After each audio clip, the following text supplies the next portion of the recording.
Up next, we're going to let you in on a few secret hacks homebuyers can use to turn the tables on home sellers.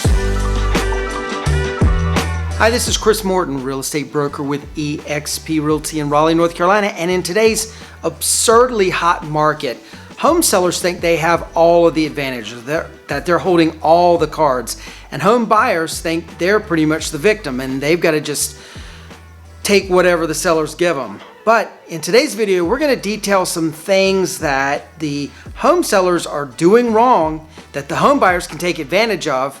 And if you stay until the end, we're also going to tell you some things that home buyers are doing to shoot themselves in the foot. So be sure to take some notes on what we're about to give you guys today. And if you're thinking of selling your home, these are going to be some great things to avoid. And if you're thinking of buying a home, these are going to be some things that you possibly can exploit to get your next dream home.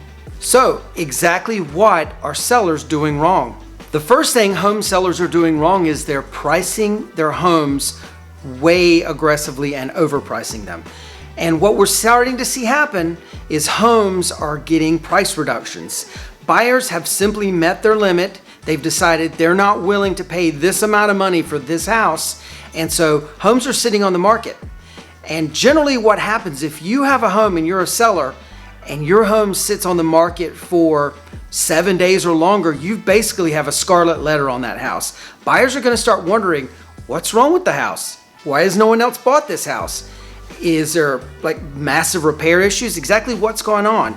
So be aware that if you price your home high, you're going to end up having to deal with the consequences of that after the fact with a home sitting on the market, or at least potentially sitting on the market. So my tip for you as a home seller is price the home according to what the market is saying, not according to what you think or hope the home is going to sell for. The number two thing that sellers are doing wrong is they think their home doesn't need any updates. Well, the market is hot. It looks from the outside like every single home in the world is selling just very, very quickly. But unfortunately, that's not the case. I've talked about this in the past on previous videos, but basically there are two different kinds of homes on the market right now. And it has been this way for quite a few years. Those two homes are, the first kind looks like a model, smells great, looks great, staged well, looks welcoming, everybody's excited when they come in the door, and it gets a ton of showings. Those homes sell very, very quickly. The second kind of home is a home that needs updates. There's spots on the carpet, it may have smells, whatever's wrong with the house, and it sits and sits and sits. So if you have one of those kind of homes that needs some updates, think about what you can do on the cheap to get your home looking as close to being a model as you possibly can. And that, of course, segues into goof up number 3 that sellers are making. They're not cleaning their home. So if your home has spots on the carpet, the walls are beat up, damaged, dirty, etc., and you generally have a lot of clutter in your home, think very long and hard about what needs to be done to make that home look like some of those amazing homes you see online that are selling really, really quickly. Our tip for everyone is to get a professional cleaning before your home has photography done and before your home hits the market. I have a lady and her team, they are just amazing. They can take a home that we have staged and made look really good and take it up 5 notches. You need to definitely find someone like that. Get your carpet steam clean.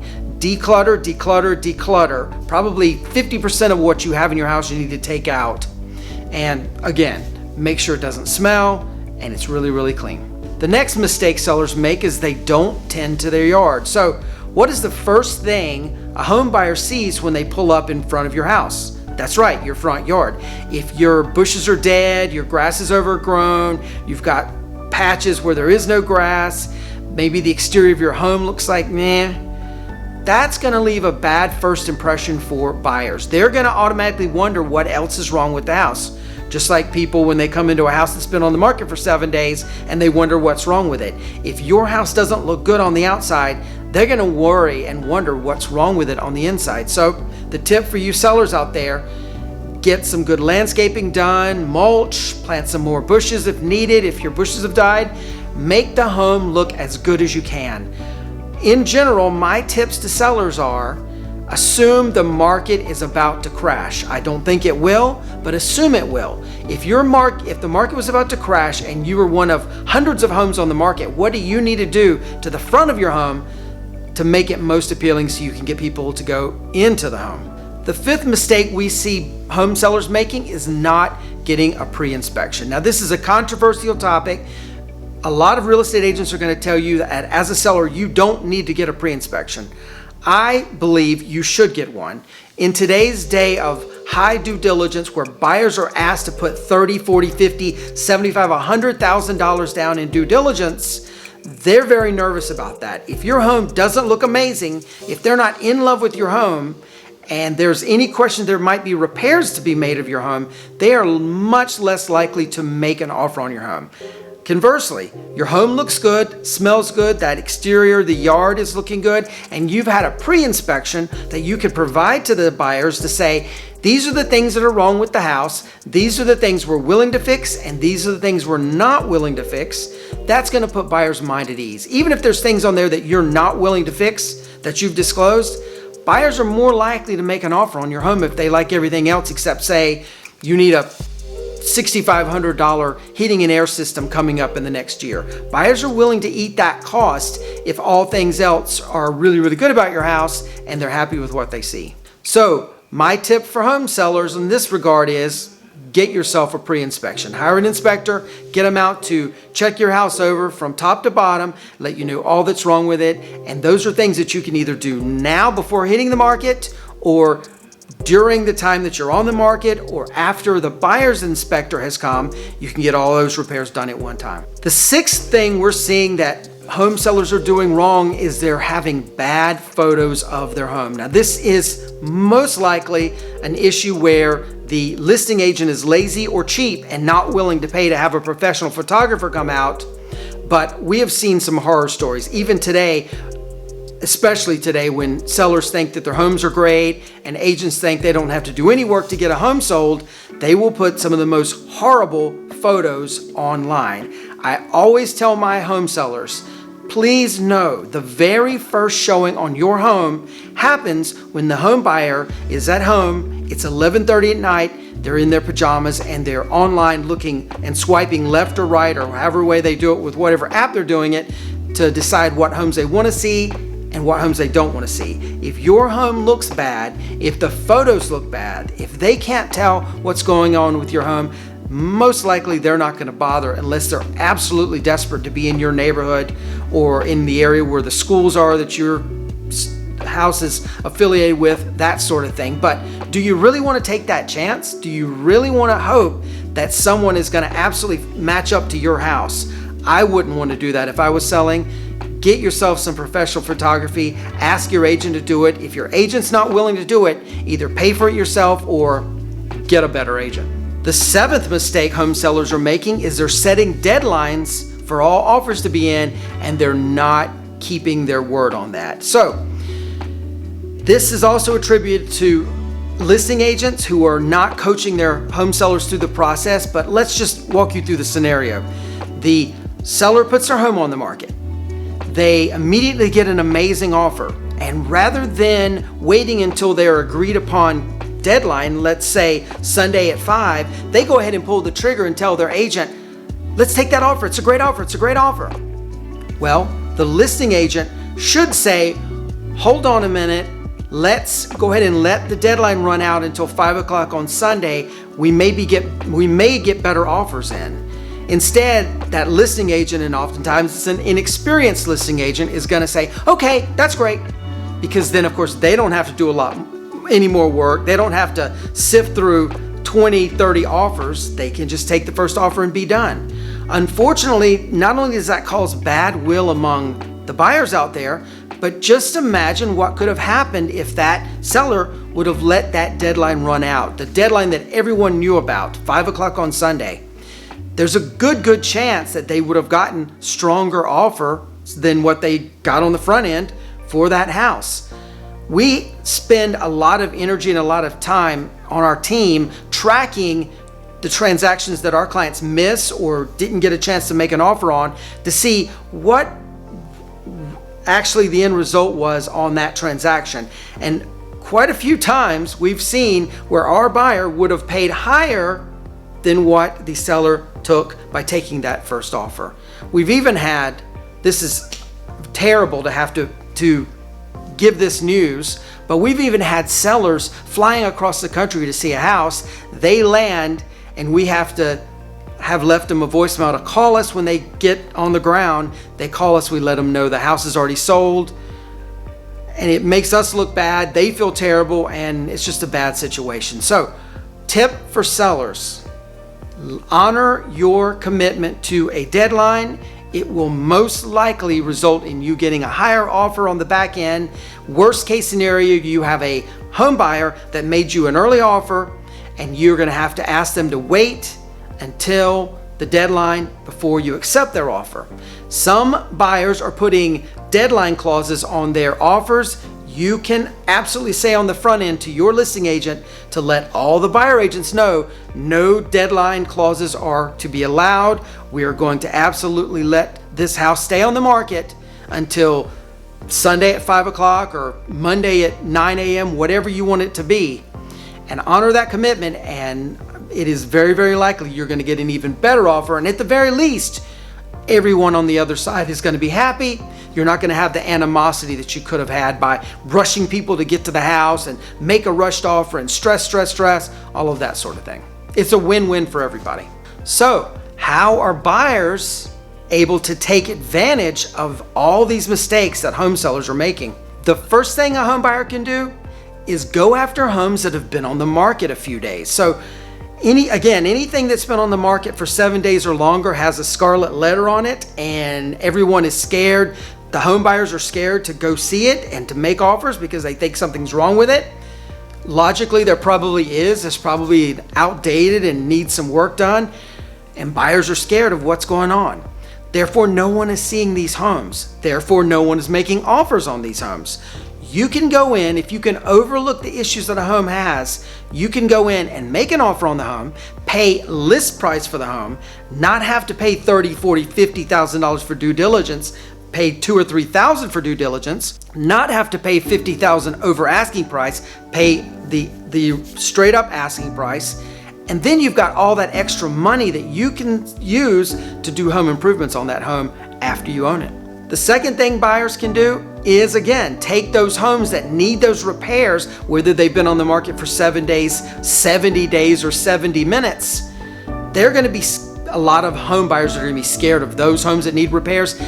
Take advantage of that. Look beyond a house that has issues and know that you can make improvements of your own and put your own stamp on the home. I just previewed a home for some clients with Tanner a few days ago, and it needed like granite in the kitchen. The flooring was all wonky.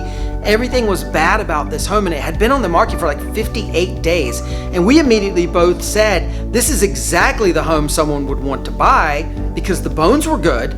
The floor plan was pretty decent, and the repairs that were needed were not going to cost a whole heck of a lot of money. And instead of you having to deal with someone else's ugly granite, you could take the white Formica countertop, rip it out, and put in your preferred granite. That sort of thing. Put your stamp on a home that needs repairs. Turn that negative into a positive by putting your stamp on the home instead of having to deal with other people's updates that you can't justify ripping out, but you can't stand. The third thing buyers can do to take advantage is, if that home stinks, if it's gross, if it's smoky, there are things you can do to fix it that a lot of home buyers don't know about. There's machines called ozonators that you basically can close the home up, seal it up for about 3 or 4 days. This machine goes, it kills every odor in the house, and when it's done, you have a fresh smelling house that you can move into. Again, that's the kind of home that most buyers are going to be scared of. You can take advantage of that. So, what are some of the things buyers are doing to screw themselves up and shoot themselves in the foot? The first thing we can think of is not buying a house sight unseen. So, a few years ago, this was absolutely unheard of, that you would buy a home that you'd never been in. Today, it's getting more and more common, especially with homes moving so quickly. You may be across the country. You may be reliant on your agent to be your eyes and ears and nose with that home that you're thinking about, that you like, that you're interested in.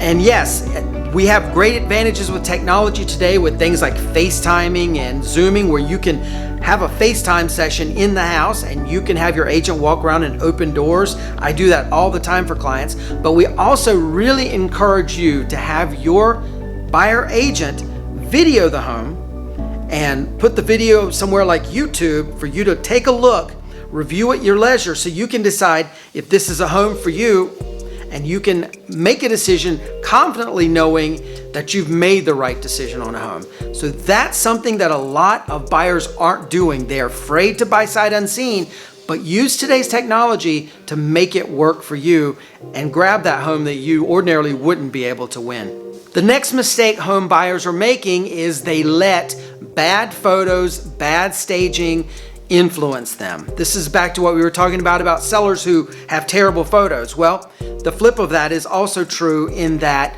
a lot of buyers are influenced by what they see. If they think a home is ugly, they're not going to go for it and could really miss out on the perfect home for them. Don't let bad photos influence your decision to see the home, or at least have your agent see the home for you. Overlook the bad and look at the bones and see the potential of everything. The next mistake home buyers are making is they're being too indecisive. So we always, on the front end of every time we meet a buyer, we have them fill out a detailed questionnaire where we find out what they must have in a house, what they'd like to have in a house, and what they absolutely don't want to have in a house. This helps buyers not be indecisive, because being indecisive is the absolute worst thing you can do. Not being able to decide if you want to make an offer on a house or not, in the time that you're mulling this around, someone else has probably made the winning bid on the home of your dreams and you've missed out on it. Always, always, always have a list of things that you want to have in a home. Go after those homes and go after those homes aggressively. The next mistake home buyers make, being too picky. Again, back to that list of must-haves and like-to-haves. If you can get 8 of the 10 must-haves in a house, that's a house you need to make an offer on. Don't expect you're going to find the white elephant that's got 11 out of 10 things that you want in a house, and that pie in the sky would like to have thing that you absolutely decide you have to have, like the helicopter pad on the roof that I talk about. Don't be picky.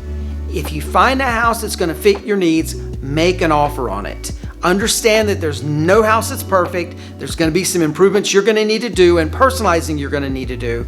But know that it's out there. You just got to go after it. The next mistake home buyers make is being afraid of those fixer-uppers we've talked about. So many houses we go into have incredibly ugly paint colors on the walls. The kids wanted their own bright primary colored walls, purple, red, yellow, giant yellow rooms. They're awful, and you may hate them and be worried about them and freaked out about them, but it's only paint. The carpets may be a mess, but it's only flooring. There may not be granite, but it's only granite. All of these things can be fixed. Don't be afraid of a fixer-upper. We have, from our team, a group of vendors that we use on a regular basis that can go into that home after you've bought it, and within about a week and a half, can completely transform that home into the home of your dreams.